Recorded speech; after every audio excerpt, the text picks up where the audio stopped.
नमस्कार दोस्तों। नरेंद्र मोदी अचानक से फैसले लेते हैं और रात को फैसला लेना, आधी रात को फैसला लेना एक तरीके से उनकी फितरत रही, आदत रही है। इन फैसलों से देश को नुकसान होता है, देश की छवि धूमिल होती है या देश की छवि को फायदा होता है, ये हम सब देख रहे हैं। और एक ऐसा ही फैसला कल नरेंद्र मोदी जी ने आधी रात को लिया। ये देखिए आपकी स्क्रीन पर, ये भारत सरकार का राजपत्र है, भारत का राजपत्र, द गैजेट ऑफ इंडिया। और इस पर अगर आप तारीख देखेंगे तो तारीख 17 फरवरी जरूर है, लेकिन 17 फरवरी की तारीख भी खत्म होने से ठीक आधे घंटे पहले लिया गया यह फैसला है। प्रधानमंत्री नरेंद्र मोदी, अमित शाह और राहुल गांधी कल एक साथ एक बैठक में थे इसी सिलसिले में, क्योंकि यह फैसला आना था। राहुल गांधी भी यहां पर पहुंचे और राहुल गांधी ने अब से, जब ये खबर मैं आपको बता रहा हूं, अब से महज कुछ मिनट पहले बाकायदा अपना 2 पन्ने का एक डिसेंट नोट यानी असहमति पत्र वो जारी कर दिया है, पब्लिक कर दिया है। राहुल गांधी, अमित शाह और प्रधानमंत्री नरेंद्र मोदी, इनके साथ में उस बैठक में जो कुछ हुआ उसको राहुल गांधी ने सार्वजनिक कर दिया है। मैं आपको बता दूं कि ये जो फैसला लिया गया है, ये फैसला लिया गया है कि देश के मुख्य चुनाव आयुक्त कौन होंगे। आज 18 फरवरी को राजीव कुमार रिटायर हो रहे हैं, लिहाजा ये फैसला कल तक होना ही होना था। और जो आज ज्ञानेश कुमार मुख्य चुनाव आयुक्त बनाए गए हैं, वो कल से अपना पद संभालने का काम करेंगे। इसी को लेकर के बैठक हुई। बैठक में राहुल गांधी ने जो कुछ कहा उसको अब राहुल गांधी ने 2 पन्ने की चिट्ठी लिख करके सार्वजनिक कर दिया है। यह भी मैं आपको बता दूं कि जो फैसला हुआ है ये 2-1 से फैसला हुआ है। 2-1 से मतलब ये कि 3 वोट टोटल थे। 1 वोट प्रधानमंत्री का, दूसरा वोट गृह मंत्री अमित शाह का और तीसरा वोट वो नेता प्रतिपक्ष का। 2-1 से फैसला होने का मतलब यह है कि नए चुनाव आयुक्त ज्ञानेश कुमार की नियुक्ति के अंदर एक आदमी की सहमति नहीं थी, 2 आदमियों की सहमति थी। तो जाहिर सी बात है, प्रधानमंत्री नरेंद्र मोदी और अमित शाह, इन दोनों ने तो ज्ञानेश कुमार के नाम पर ही ठप्पा लगाया होगा और राहुल गांधी ने ज्ञानेश कुमार के नाम पर ठप्पा नहीं लगाया होगा, तभी फैसला 2-1 से हुआ। लेकिन मैं आपको यह बताऊं कि ये कहां कहां पर कौन कौन से मंत्रालय में रहे। और बड़ा इंटरेस्टिंग है, ज्ञानेश कुमार जो कल मोदी और अमित शाह का वोट पाकर के चुनाव आयुक्त बने हैं, इनके बॉस अमित शाह रहे हैं। ये अमित शाह के मंत्रालय में काम करते रहे हैं और जो मंत्रालय पहले कभी था ही नहीं, जो मंत्रालय अमित शाह ने नया बनाया, अमित शाह के लिए बना, मतलब उसके पहले बॉस अमित शाह हैं, उस मंत्रालय में भी यही साहब थे। 370 हटाने का जो ड्राफ्ट तैयार किया गया था कि किस तरीके से हटाया जाएगा, क्या क्या कारण, क्या क्या क्लोज बताए जाएंगे, किस तरीके से इसको अमल में लाया जाएगा, वो जो पूरा ड्राफ्ट तैयार किया गया, उस ड्राफ्ट को तैयार करने वाली टीम में भी यही साहब थे। तो इनके बारे में मैं डिटेल में बताऊंगा, लेकिन उससे पहले जो इनका फैसला हुआ है उस पर थोड़ा बात करते हैं। राहुल गांधी ने असहमति जताई इनके नाम की, लेकिन असहमति क्यों जताई? क्या राहुल गांधी की पसंद कोई और था? क्या राहुल गांधी किसी और को चुनना चाहते थे? 5 नामों की बताया जा रहा है कि 5 नाम उनको वहां पर रखा गया और उनमें से इनको चुना गया। तो राहुल गांधी क्या किसी और को चुनना चाहते थे या बात कुछ और है? देखिए जरा, मैं खबर आपको दिखाता हूं। ज्ञानेश कुमार बने मुख्य चुनाव आयुक्त। राहुल गांधी ने नियुक्ति का विरोध किया, बोले मामला सुप्रीम कोर्ट में है तो मीटिंग आपने क्यों बुलाई? यह राहुल गांधी ने कहा है। 1988 बैच के आईएएस अधिकारी और मौजूदा चुनाव आयुक्त ज्ञानेश कुमार को मुख्य चुनाव आयुक्त सीईसी नियुक्त किया गया है। वो आज यह जिम्मेदारी संभालेंगे। मौजूदा सीईसी राजीव कुमार आज रिटायर हो रहे हैं। नए कानून के तहत नियुक्त होने वाले वो पहले सीईसी हैं। अब ये लाइन जो है वो बड़ी ध्यान देने वाली बात है। नए कानून के मुताबिक वो नियुक्त होने वाले पहले सीईसी हैं। इस लाइन का मतलब क्या है, गहराई क्या है इसकी, मैं आपको आगे बताता हूं। उनका कार्यकाल 26 जनवरी 2029 तक रहेगा, यानी अगला जो लोकसभा का चुनाव आ रहा है तब तक आप मान करके चलिए, और बहुत हद तक संभव है कि 3 महीने 6 महीने का विस्तार इनको दे दिया जाएगा और अगला लोकसभा चुनाव भी इनके ही नेतृत्व में होगा। क्योंकि लोकसभा चुनाव से ठीक पहले 1 महीना 2 महीना पहले, क्योंकि 26 जनवरी का मतलब यह है कि सिर्फ फरवरी बीच में रहेगा, मार्च में तो चुनाव शुरू हो ही जाते हैं। इतना पहले जो है किसी चुनाव आयुक्त को बदला नहीं जाता है, पूरा जो कार्यक्रम बनेगा, तैयारियां होंगी, वो इन्हीं के देखरेख में होगी। तो इनके जिम्मे जो है वो बहुत बड़ी जिम्मेदारी है, डिटेल में उस पर बात करेंगे। प्रधानमंत्री नरेंद्र मोदी की अगुवाई में सोमवार को हुई बैठक में नियुक्ति का फैसला लिया गया। बैठक में गृह मंत्री अमित शाह, लोकसभा में नेता प्रतिपक्ष राहुल गांधी शामिल हुए। इस पैनल की सिफारिश पर नए सीईसी की नियुक्ति हुई है। अब चूंकि राजीव कुमार रिटायर हो गए हैं, राजीव कुमार के साथ में ये चुनाव आयुक्त थे, इनको मुख्य चुनाव आयुक्त बना दिया गया है, तो इसलिए एक चुनाव आयुक्त की जगह खाली हो गई और बैठक में विवेक जोशी उनको चुनाव आयुक्त बनाया गया है। वो हरियाणा के मुख्य सचिव और 1989 बैच के आईएएस अधिकारी हैं। वहीं चुनाव आयुक्त सुखबीर सिंह संधू वो अपने पद पर बने रहेंगे। अब देखिए राहुल गांधी ने क्या कहा है। मीडिया रिपोर्ट्स के मुताबिक बैठक के बाद में राहुल गांधी ने डिसेंट नोट जारी किया। इसमें उन्होंने कहा कि मामला सुप्रीम कोर्ट में लंबित है, इसलिए यह बैठक नहीं होनी चाहिए थी। कांग्रेस ने कहा कि हम अहंकार में फैसला नहीं कर सकते हैं, सरकार के लिए कहा है, बैठक स्थगित करनी चाहिए थी ताकि सुप्रीम कोर्ट जल्दी फैसला जो है इसमें ले सके। मीडिया रिपोर्ट्स के मुताबिक नए सीईसी के लिए 5 नामों की सूची दी गई थी, यानी 5 नामों पर डिस्कस हुआ, लेकिन राहुल गांधी ने नामों पर विचार करने से इनकार कर दिया। बड़ी लाइन जो है वो ये है, राहुल गांधी ने किसी और दूसरे का नाम नहीं बताया, ना ही राहुल गांधी ने अपनी कोई पसंद बताई।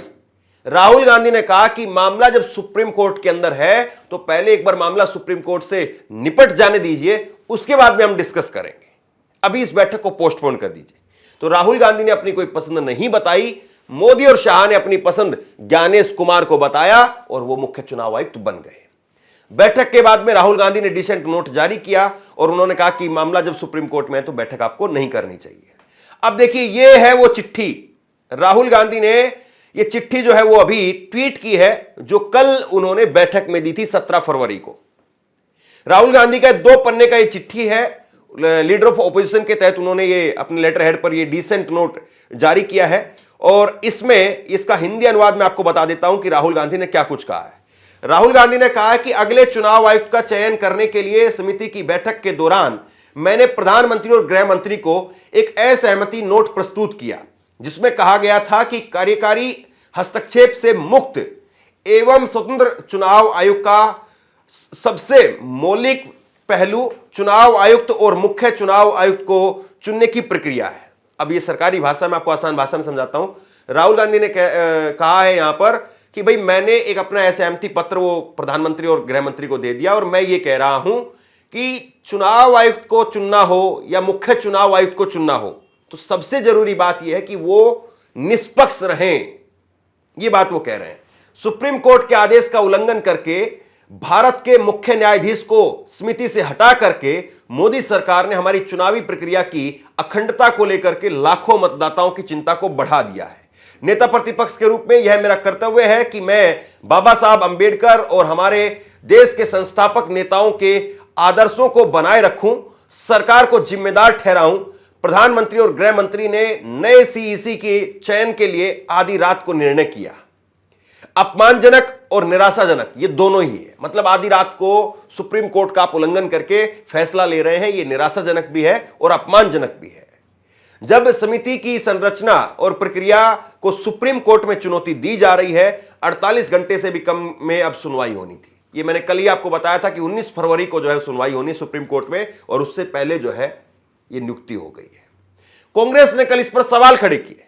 कांग्रेस ने इस पर सवाल खड़े करते हुए कहा कि भाई सुप्रीम कोर्ट अगर इस नियुक्ति की प्रक्रिया पर सवाल खड़े कर देता है, इसको अगर अवैध घोषित कर देता है, तो फिर आप क्या करेंगे? मतलब कि कुल मिलाकर के आप ऐसे समझिए कि क्लास का मॉनिटर चुन लिया गया है और फिर पता चले कि भाई ये क्लास का मॉनिटर चुनने का हक आपको था ही नहीं। अगर सुप्रीम कोर्ट ये कह देता कि मुख्य चुनाव आयुक्त जो आप चुन रहे हैं, जिसमें पहले सीजीआई होते थे, सीजीआई को हटा करके मोदी सरकार ने ये 2023 के अंदर नया कानून बना दिया कि सीजीआई नहीं रहेंगे, केवल नेता प्रतिपक्ष रहेंगे, मोदी सरकार प्रधानमंत्री रहेंगे और उनके साथ में उनका कैबिनेट मंत्री। तो इसका मतलब तो यही हुआ कि जो सरकार चाहेगी वही होगा। अब आप ये सोचिए एक बात, मैं बड़ी एक सरल बात, कॉमन सेंसिकल बात कर रहा हूं। कल आपने अमुक व्यक्ति को, आज आपने अमुक व्यक्ति को नियुक्त कर दिया सीयूसी, मिस्टर XYZ। 19 तारीख को नहीं तो 25 तारीख को उच्चतम न्यायालय ने कहा कि जो नया कानून है वो निरस्त करते हैं हम। कह तो सकती है, आज कम से कम संभावना तो है। ये तो नहीं कि एक तरफा आप सोचेंगे कि नहीं कर सकती उच्चतम न्यायालय। एक पक्ष हार सकता है, एक पक्ष जीत सकता है। 4 हफ्ते बाद भी उच्चतम न्यायालय कहती है कि हम ये कानून जो मैंने आपका नाम पढ़ा अभी आपको, वो हम निरस्त करते हैं। Election of chief election commissioner etcetera etcetera 2023 है। तो आपने क्या क्या किया है? आपने एक प्रकार से जो एक गरिमा है, जो एक आत्मा है, जो अक्षर से आगे होती है, जो उद्देश्य है, जो धारणा है गणतंत्र की, उसकी अवमानना ही नहीं की, उसको आपने एकदम नकार दिया है। सिर्फ किस लिए? 48 घंटे, 1 हफ्ते या 2 हफ्ते के लिए। ये अगर ईगो नहीं तो क्या है? कांग्रेस जो है इस पर सवाल खड़े कर रही है। अब जरा मैं कुंडली थोड़ा सा आपको समझाने की कोशिश करता हूं कि जो मुख्य चुनाव आयुक्त बने हैं, इनकी कुंडली क्या कहती है, मतलब इनका कैसा कामकाज रहा है, कहां कहां पर इन्होंने काम किया है। तो साहब ये हैं यूपी के रहने वाले और आईआईटी कानपुर से इन्होंने पढ़ाई की और उसके बाद में 1988 में ये आईएएस बन गए। 1988 कैडर के, ये केरल कैडर के आईएएस अधिकारी हैं और उसके बाद अलग अलग जगह पर घूमते हुए आए। लेकिन ये 2 मंत्रालयों में रहे। गृह मंत्रालय जो सीधे तौर पर अमित शाह को रिपोर्ट करता है, अमित शाह जिसके बॉस है, वहां पर ये रहे, वहां पर भी गृह मंत्रालय के अंदर। और वहां पर इन्होंने 370 को हटाने वाली जो टीम थी, 370 को ड्राफ्ट तैयार करने वाली टीम थी, उसके अंदर इन्होंने हिस्सा लिया। और दूसरा मंत्रालय है सहकारिता मंत्रालय। सहकारिता मंत्रालय पहले नहीं होता था। सहकारिता मंत्रालय अभी नरेंद्र मोदी ने आने के बाद बनाया और उसमें उसके पहले बॉस सहकारिता मंत्रालय के वो हैं अमित शाह।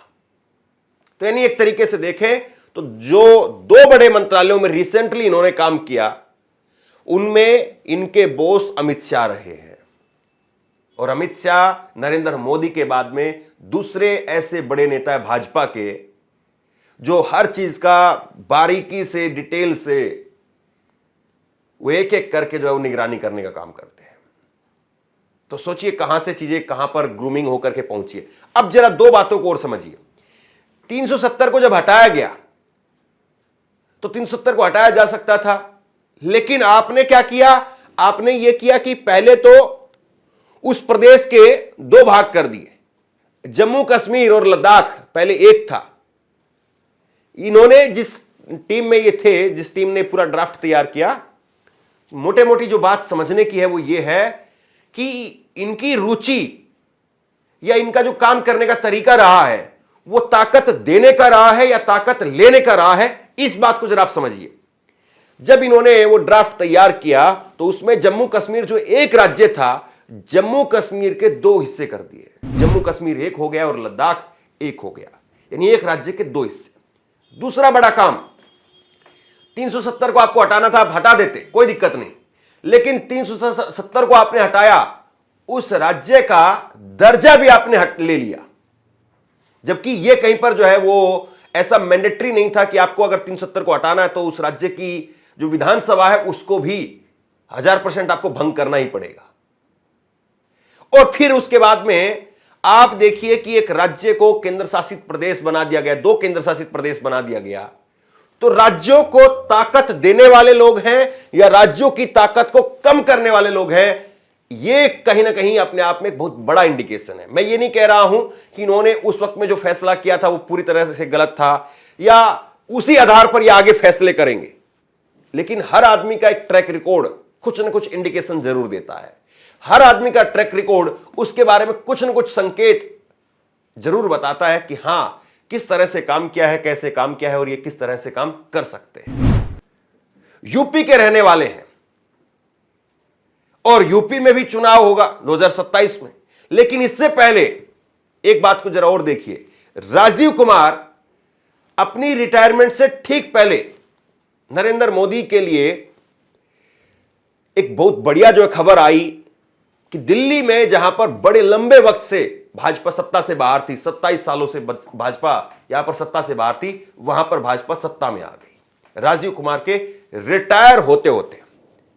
और ये जो साहब अब बने हैं ज्ञानेश कुमार, ये जब पद ग्रहण कर रहे हैं तो इनके पद ग्रहण करने के बाद में जो सबसे पहला चुनाव होगा वो बिहार का चुनाव होगा। और बिहार में आज तक भाजपा कभी सत्ता में अपना मुख्यमंत्री बना करके पेश नहीं कर पाई है। भाजपा का मुख्यमंत्री नहीं बना है, भाजपा की पूर्ण बहुमत की आज तक कभी सरकार बनी ही नहीं है, आजादी के बाद में आज तक कभी नहीं बनी। तो क्या इन्हीं साहब के कार्यकाल में नरेंद्र मोदी को एक और गिफ्ट मिलने वाला है, बिहार में भी पूर्ण बहुमत की भाजपा की सरकार बनेगी? सवाल इस बात का है। एक और बड़ी चीज है जो इनके बारे में इंटरेस्टिंग है, ज्ञानेश कुमार के बारे में। ज्ञानेश कुमार पहले मुख्य चुनाव आयुक्त हैं जो नरेंद्र मोदी की तरफ से नया कानून लाया गया जिसमें सीजीआई को बाहर किया गया, उसके बाद में नियुक्ति पाने वाले ये पहले आदमी है। तो सोचिए, इतनी सारी इनकी क्वालिटी है, इतने सारा जो है इनका काम करने का, इस तरह का इनका तरीका रहा है।